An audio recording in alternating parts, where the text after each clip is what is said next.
संघ त्यांच्या कुटुंबात बनला. त्याला जवळपास आज दीड वर्षानंतर त्यांची संचालक पदावर मुंबई बँकेच्या संचालक पदावर नेमणूक होते आणि महापालिका निवडणुकीच्या तोंडावर होते आणि त्यात तेजस्वी घोसाळकर या भाजपत जाणार अशी चर्चा होत असताना होते. त्यामुळे राजकारण आहे का या आयडी टायमिंग कोणी साधला असेल तर त्या टायमाला कळेल. तो जो टाइम आहे, ती जी वेळ आहे, त्या वेळेला पाहून माझा विश्वास आहे. साहेब, आणखी एक विषय आहे की उद्धव ठाकरे राज ठाकरे पर्यायानं युती करण्यासंदर्भात वारंवार सकारात्मक संदेश किंवा प्रतिक्रिया व्यक्त करत असताना पक्षाच्या बैठकीत त्याबाबतची चाचपणी करत असताना पदाधिकाऱ्यांना असंही सांगतायत की समजा युती झाली नाही तर आपल्या ताकदीवर लढायची तयारी ठेवावं. बघा, पक्षाच्या बैठकीतल्या बातम्या ज्या तुमच्यापर्यंत येतात त्या चुकीच्या आहेत. या विषयावरती पक्षाच्या कोणत्याही बैठकीत या क्षणी चर्चा झालेली नाही. पण एक आहे की आमच्या पक्षाची मानसिकता आणि भूमिका, खास करून शिवसेना पक्षप्रमुख उद्धव ठाकरे यांची भूमिका या बाबतीमध्ये अत्यंत पारदर्शक आहे.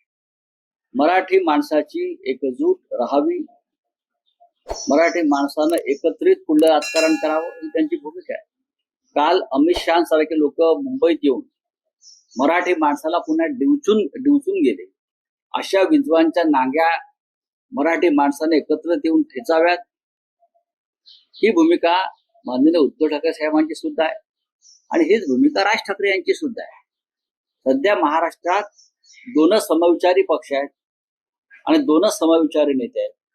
एक सन्माननीय उद्धव ठाकरे आणि दुसरे माननीय राज ठाकरे. पण राऊतसाहेब, मनसेचे नेते या सकारात्मक प्रतिक्रियेवर असं एक उत्तर देतात किंवा प्रतिक्रिया व्यक्त करतात की शिवसेना किंवा उद्धव ठाकरे यंदाच इतके सकारात्मक का आहे आणि महाविकास आघाडी किंवा काँग्रेस एनसीपी बरोबर जाण्यासंदर्भातला जो निर्णय घेतला तो पक्षातल्या पदाधिकारी कार्यकर्त्यांना विचारून घेण्यात आला होता.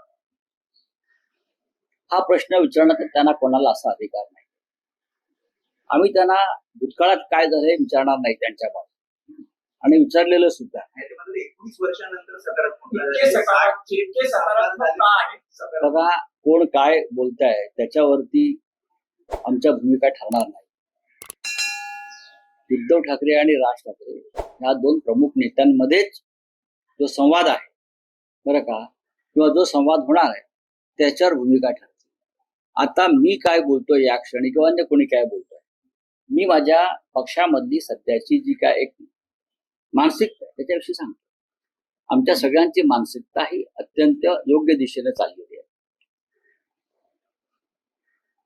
20 वर्षापूर्वी, 19 वर्षापूर्वी, 18 वर्षापूर्वी आम्ही सुद्धा काँग्रेस बरोबर नव्हतो, पण महाराष्ट्राची गरज म्हणून 2019ला आम्ही एकत्र आहोत.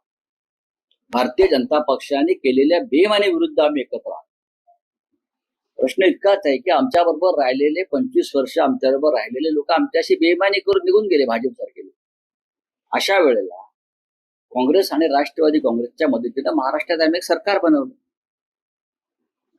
संसदीय लोकशाहीमध्ये असं सरकार बनवणं हा काय अपराध नाहीये. देशाच्या राजकारणात आणि महाराष्ट्रात अशी सरकार यापूर्वी बनलेली आहेत. काँग्रेसनं या देशाच्या स्वातंत्र्य चळवळीमध्ये प्रचंड योगदान दिलेलं आहे. भारतीय जनता पक्ष जेव्हा त्यांचे तेव्हाचे लोक जेव्हा ब्रिटिशांचे खबरी म्हणून काम करत होते